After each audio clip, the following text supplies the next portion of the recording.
FCC podcast, Put Your Heart Into It. And this day, we're super excited to have an amazing guest, school board member Daniel Foganholi of District 1 in Broward County Public Schools. He's incredible, and we're super happy to have him today. Awesome. Thank you so much. Happy to be on. I appreciate it. But thank you so much for the warm welcome. That great intro. But Thank yes, you. the District 1. Thank you. Yes, District 1. And we met a few months ago, probably in a very interesting way.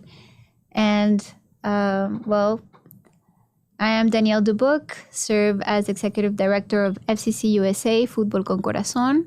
We provide mental health, emotional wellness through soccer. Yes. For children and youth, and we're excited and extremely fortunate to serve both Miami-Dade County and Broward County schools, partners, etc. So I'm going to go ahead and talk a little bit about, actually, you can share it. How is that we connected? Because I know that you went to a school, and then we were having an after-school practice there, and it was all like a coincidence. Yeah, sure. It was interesting enough. I went on a school visit. We were going through Olson Middle School, and that's in Dania Beach, and that's one of my schools. And I was just doing a regular visit, and coming in on the entrance, we had one of the coaches from FCC there. And I remember he came in with holding a bunch of balls, and his name was Coach Sebas. Sebas. There you go. And he had a bunch of soccer balls, and then him, and he had one other person with him. And I said, well, what are you guys doing? What are you doing here? And then he was like, oh, we're going to do a soccer camp. We're here to play soccer with the kids and make sure they're involved. And I said, man, thank you so much for doing that. And that's amazing. I was like, I'm a school board member. My name is Daniel. He was like, nice to meet you. And I just, in passing, did not give him a card, did not give him anything. And then next thing you know, I think you sent me a message online and you were like, hey, you met one of our coaches. Yeah. And we started talking about that. And especially for us, Broward County, we're so diverse, right? Miami-Dade, Broward County, Palm Beach, the Tri-County area is so diverse. 6th largest school district in the country. Of course, Dade is bigger, but we're getting there. But for us, we have so many cultures, so many backgrounds. And we share that interest. We know that that's so important. Me being Brazilian, love football, love soccer. But that's the one thing, kids don't need to have language to play. And you put a ball on a field and you put kids there and it brings them together. And that's one thing we can understand. We know we have to kick it in the goal and we have to pass it to each other. It's a language. So it's absolutely amazing. We had just an event yesterday. Me and my wife, we went to read to kindergartners. We had Read for the Record, which we read across the county. And we read, in one of the classes we went to, we had a student that was his second day in school, not a word of English. He did not know a word of English.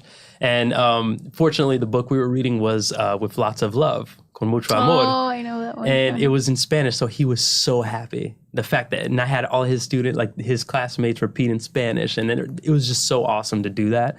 But just things that bring us together, especially football is one of those things. So it started a good conversation and hoping to work together in Broward really soon. Awesome. Yeah. Yes. Thank you so much for sharing that story. And it was so nice because, pretty much the elected officials tend to be very open, but in our experience, but I remember Coach Sebas called me and he's like, I met the school board member of District 1. He was so nice and he actually loves soccer and da-da-da. And I'm like, what's his name? And then he told me and then I started researching. I'm like, oh, and then I went to your Instagram and then sent you a message and you responded like right away. And you were so nice and open. And we look forward to continuing a partnership. I know that Hispanic Unity, which is one of our amazing community partners, they serve the schools, some of the schools in District 1. Yes. And there's so much need, and there's such a need for kids to not only be physically active, but to practice these emotional fitness, have an ecosystem of safety, of excitement, teamwork, not being isolated. So I wanted to ask you, present moment right now in District 1 as a school board member or overall Broward County, what are you seeing overall in like social issues in middle school and high school that kind of like move you or touch you? Well, I think that's a deep question. There's a lot of things, right? Especially when it comes to mental health, right? Across the board for our children, for our staff, for our community.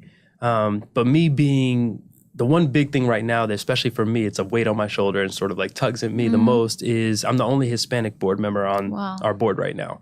And that's to a district that has a lot of Hispanic people and a lot of Hispanic families.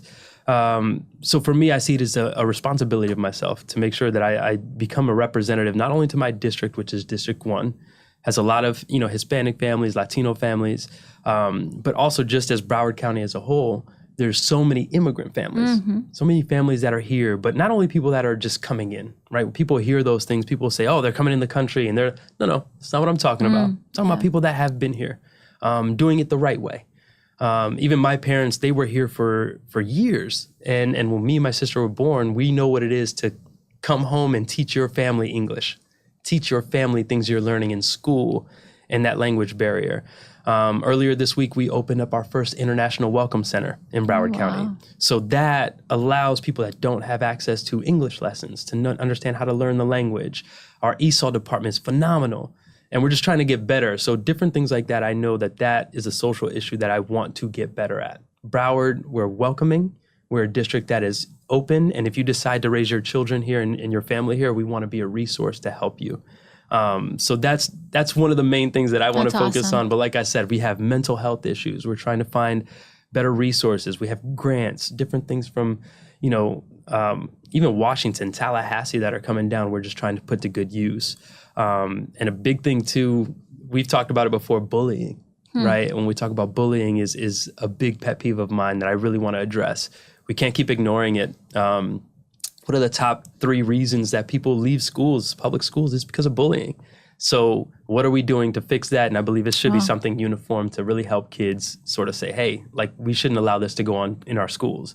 Find the leaders, identify the leaders, and make sure that they protect the other ones. And that's really what we want to get to. Awesome. Yeah. I mean, it's such I think everyone respects that there are issues with bullying and the aftermath with it, but to take action and to make actually like realistic strategies, campaigns, like be intentional about it and repeat it, is crucial. That's right. So let's go back talking about bullying challenges. Let's go back to your childhood. So where were you raised?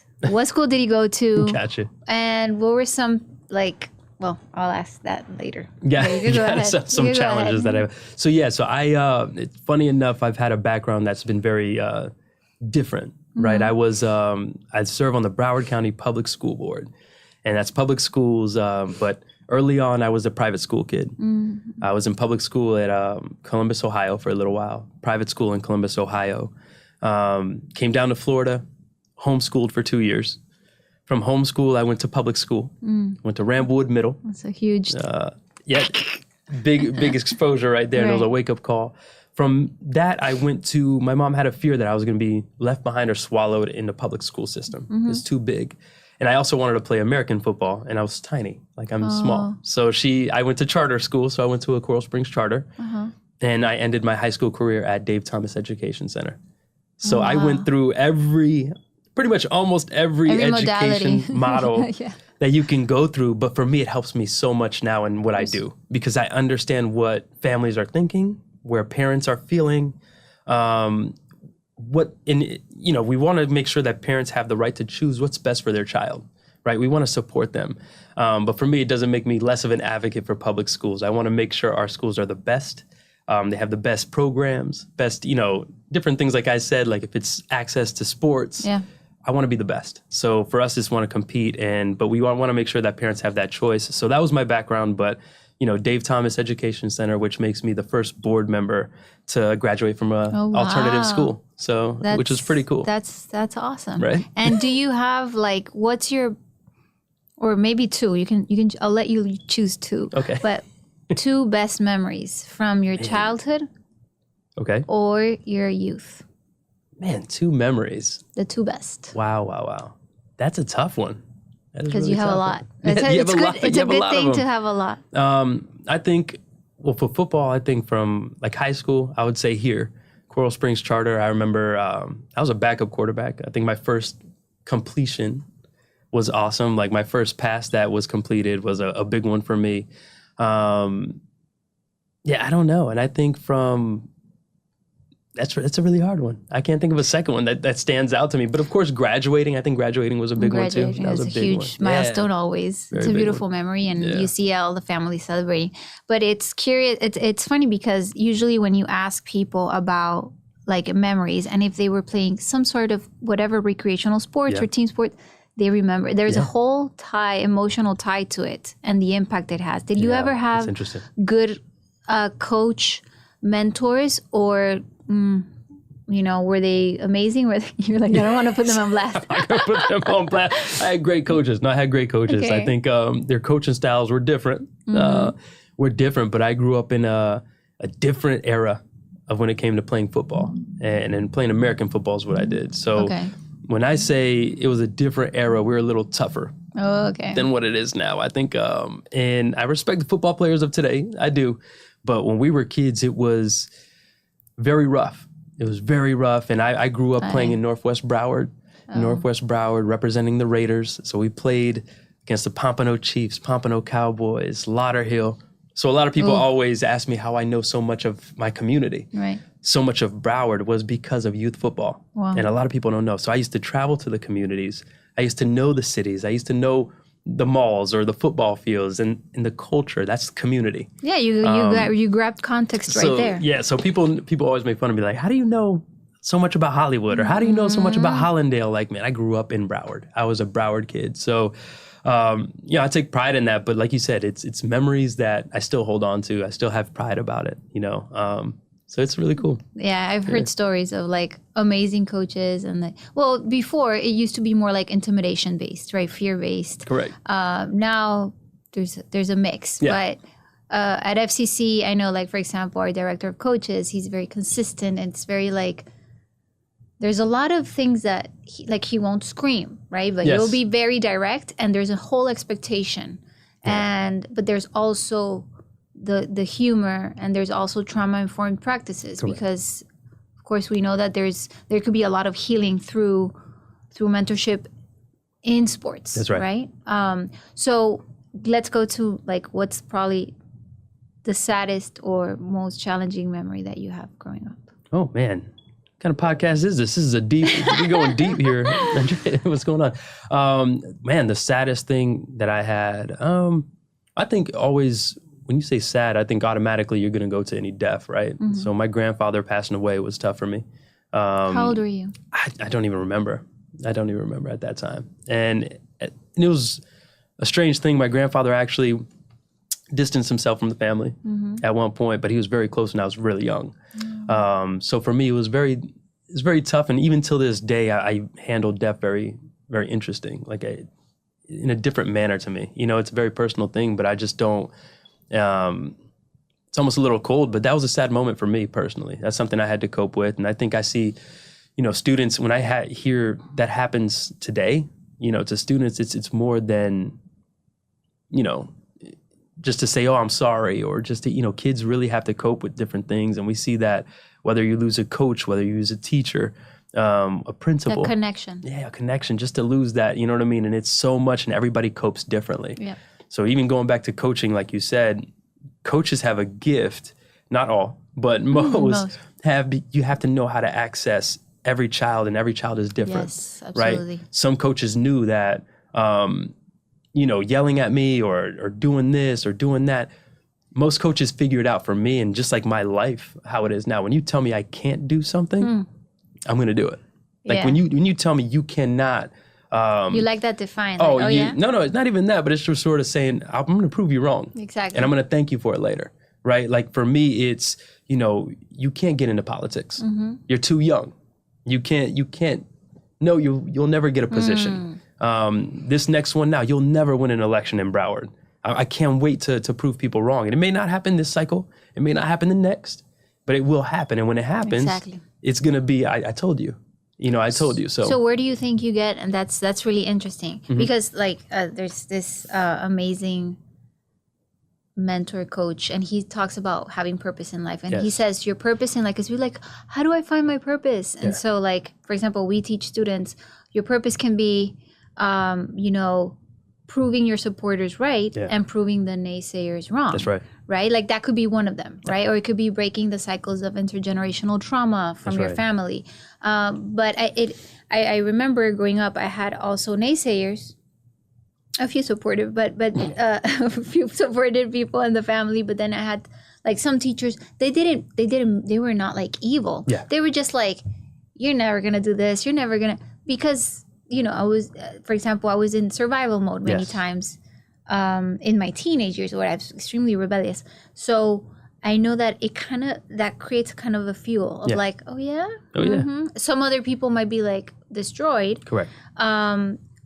So my question to you is, how do you think you use that as fuel to like, or what motivated you? Like, okay, let me prove. Like, was there like an instance, or do you think that you were born with that grit, or kind of like it was like a muscle that you kind of built? Yeah, I think it's not everybody's gonna have it. I know that. I think with football, for example, and I always come back to this one. So I played quarterback, and quarterbacks always have a dream. I feel, by the way, this is it's a football. I know, right? I'm talking about American football. American football. Oh my God, I feel like talking. But even in soccer, any sport. Okay. Let's say any sport, you want to get traded away to another team. You can't wait to play that team to prove them. Exactly. Look what you lost, right? So it's like that same drive, right? And we see it till this day. Every time I see a student that transferred to another school, that moved away, and then they play their old school, it's always bad for the old school. It's usually always bad to say like, oh, they scored 6 touchdowns. Oh, they scored 3 goals, like, because that was their old school. And they had that chip on their shoulder, and they're like, no, I'm going to go for it. So I don't think everybody has it. I think it's sort of, but for me, I was always raised, and every role model that I had, everybody I looked to had that. And most of them were musicians. And you look at a Jay-Z, you look at a story of someone that said, man, I used to walk into every label and they said, get out of here.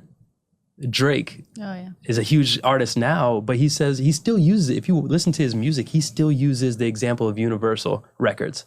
And the CEO at the time, rejected him, and it hurt him so much that he still uses it to this day. 7, 8 albums later, he's still talking about it. Wow. It still hurts him. Of course. But to know that it's driving him, it's driving him to sort of say, no, I'm going to keep using that. Look at me now. Yeah. Look at me now. Did you ever watch Whiplash, by the way, the movie? I don't think so. Oh, it's so good. But it's pretty much the same premise. You have a mentor. Yep. He had a mentor that was like pushed him, and he was a drummer, and he gets pushed, and he's like, it's like, you're the worst. Like you're never going to make it. And then that, just to prove him wrong, he just gets obsessed, and then he creates like, he's like at the end he's like creates a masterpiece, and it's kind of like, okay, that person that was your biggest adversary or that caused the most pain is the person that is actually kind of like making you a diamond or polishing. I'm doing it. I meant to do that the whole time. I was training you, pushing you. Exactly. So what I'm saying is, I do think, like, now you're sharing your story, and you know you're young. Aren't you the youngest school board member in the? I don't think I'm the youngest. I think there might be one or two younger than me. I'm not sure. Okay, I'm not gonna. But I do think youth have to listen to your story. Yeah. Like, it's something. Because you say, well, not everyone has it. I think people are going through stages, and maybe they don't have a role model. Maybe they don't have the connection. They're in survival mode. Or they're isolated. And how cool it is that you get to share, you know, stories that are, you know, part of your testimony, and that they can say, like, you know, like, now he gets to, you know, change policy, bring this. We would love to have you in one of our after school programs, actually talking about advocacy. I would love to. I told you I want to go play soccer. Really, that's what I want to do, is hang out with the kids. But no, let's see, because they're pretty good. Let's see. We need to see your skills, because now you're like football player. It's pressure. But no, like I said, Brazilian. You grow up playing. Brazilians have to, like, that's like religious. Like they have to, and Argentinians. That's you grow up knowing 2 things. You play soccer and jiu-jitsu. So it's like we could fight and we could play soccer, which is 2 things. But who's your favorite soccer player, by the way? Soccer player ever? Ronaldo. Not Cristiano. CR7. Not Cristiano. Oh, no, like Brazilian Ronaldo. Okay, phenomenal. Okay, good, of course. That's it. Like, he was my favorite growing up. He's amazing. He was amazing. He inspired so many. Like, it's like... and to me, a lot of people, like, it was just special to be a kid and watch the World Cup, I try to explain to people, it was different. As a Brazilian family, everything stops. And I remember everything stopped. We used to, everything yellow, green, and food, and we would watch that. And for me to have the ability, most people don't have the ability to say that, you sit there and watch a World Cup win. Right. Your country win. I watched 2. 94, I'll never forget. Watching 94 was awesome. And then Japan on top of that was phenomenal. Wow. And just to see it happen, I remember at the time people were saying he was too overweight. He was too slow. He not the same player he used to be. And it was so awesome to see. It was like the best World Cup. So he was my favorite player. And that's awesome. Yeah, now he let himself go a little bit, but he's awesome. He's still awesome. I never got the haircut either. Never yeah, I know the look. I was close. But right now, okay, so what do you think about, Messi in Miami? Like now, or not Miami, he's in Broward. Yeah, but, it's exciting. It's exciting. It's awesome. Are you kidding? Like, it's awesome for American soccer. Like, it's a different excitement, especially for South Florida. Anybody that's familiar from Miami Fusion days, I remember going like that was a while back. But when we had the Miami Fusion, it was exciting for a time. We were winning. You had Valderrama. It was so cool. Yeah. Like, it was so cool. And I remember everybody was excited, but then you see it sort of go down. And when it started going down, it was sad. It got to a point that they were handing out free beer at the games. I'll never forget. God. They were like, yeah, free beer, please. Anybody come? But then nobody would go. It was so hot. And so, people didn't want to do that. And especially if they weren't winning. Right. And Miami Fusion goes away. So Inter Miami, for that to come down and David Beckham do what he did and Jorge Mas, and they did a fantastic job. And they played the long-term game because a lot of people didn't believe in them at the beginning. They took a lot of heat, but they were persistent. That's right. And Beckham had the vision. That's right. And we're happy, of course, to have someone that also, like, for us, it's like, and for a lot of students, Messi embodies like the character, right? Because he's an amazing family person. That's right. Focused, healthy, amazing father. So that's really nice to have those type of role models. Oh yeah. In the ecosystem. So I want you to tell me, just to end the conversation, I want you to tell me about the future. What are you planning? What is that you envision? Like, what would be utopia for School Board Member Danielle Foganholi, District 1, to see in your district? What is that you aspire? Yes. Or if you can summarize it in 3 bullet points. And then moving forward even after that, like after being a school board member, how do you envision yourself? Man, in the future, you think about far ahead. I don't want to think too far ahead, right? But if I was to think perfectly on focus, is different things that I fight for every single day, right? I see a district that, number one, gets to an A district, right? We want to see our kids not seem less than. And I never want a child in Broward County to feel less than, not than West Palm, Miami, or any other county. I believe our kids are the greatest kids on the planet. And that's every kid. Even down in Miami, Palm Beach, Florida, our South Florida kids are phenomenal. And I want them to feel that way also. So from us, a dream would be, and I always use this example, if I was to close my eyes on the map and point to the map, and any school in Broward County have the same opportunities and resources as the best schools in the country, that's where we're at. And I want it to be that any school is the best school in Broward County. Any school will have the best fields in Broward County. Any school will have the best teachers and programs and opportunities for our children. That's what we look for. And it's not too much to ask. To be fair across the board is not too much to ask. I also want to be, to give opportunity to every child. We don't want just kids to pass tests. Okay. I don't want them to. I want them to thrive. I want them to pass tests, but also be the next leaders of this country, of this world. For me, it took a couple of people to believe in me.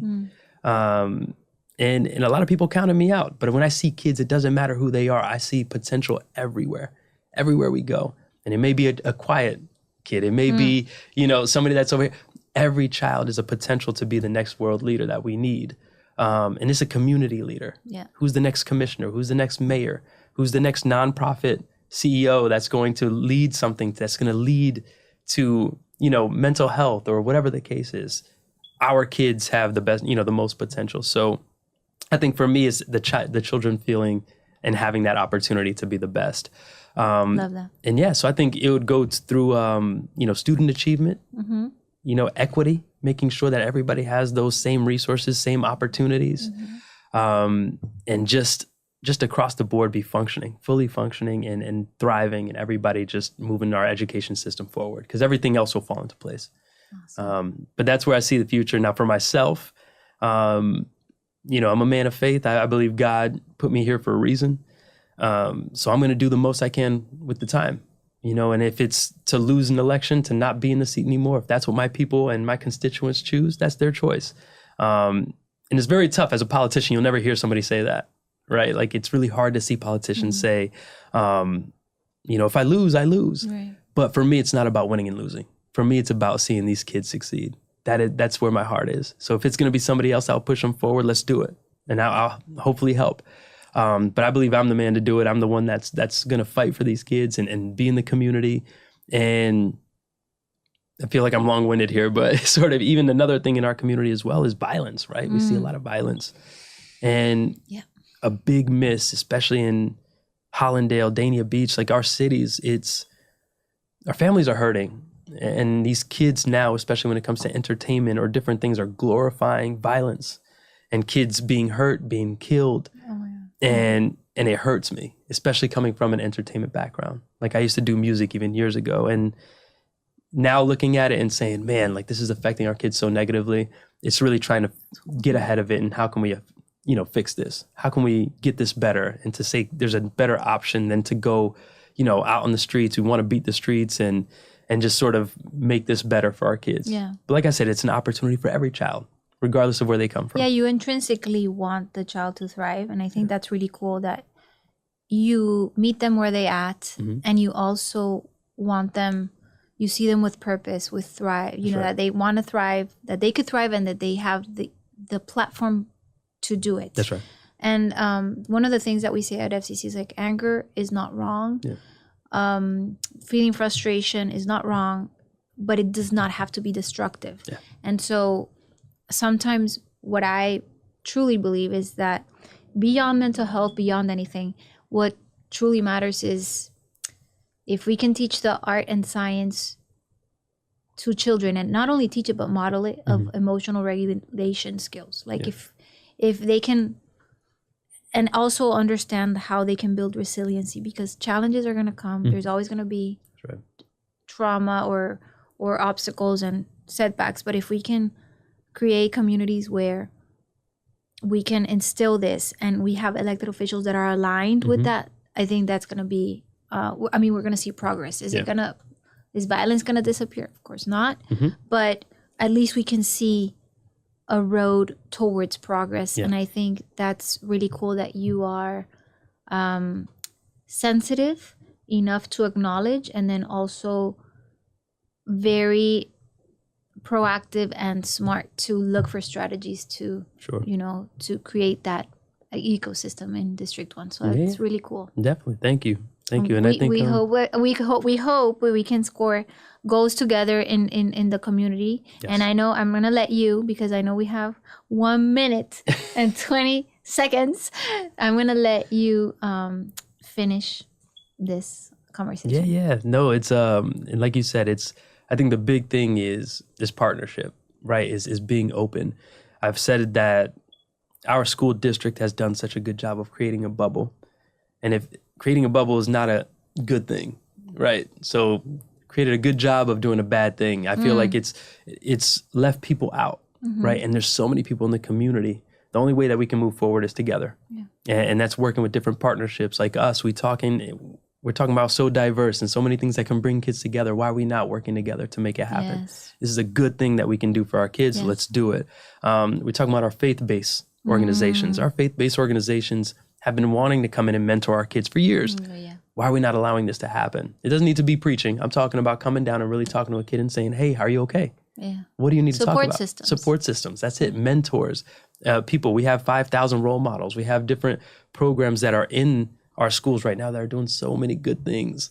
So why are we not harnessing it and making sure that we can boost it up and just give more opportunity? Yes. So for me, it's getting away from, putting rules or red tape, and let's make sure we can do things the right way and work together as a community to move us forward. Awesome. Yeah. Thank you, Danielle, School My Board pleasure. Member, District 1 of Broward County Public Schools. It was a pleasure and That's an right. honor to have you. And thank you Thank you. for inspiring us, for all the work that you do, which is voluntary work. Yeah. People think that just, elected officials, it's pretty, you have your own thing plus volunteering plus being a family member. So we thank you for everything that you do in the community, Thank grassroots, in a local municipal level, in the administration. I know it could be tedious, but you're there and willing to fight the good fight. Yeah.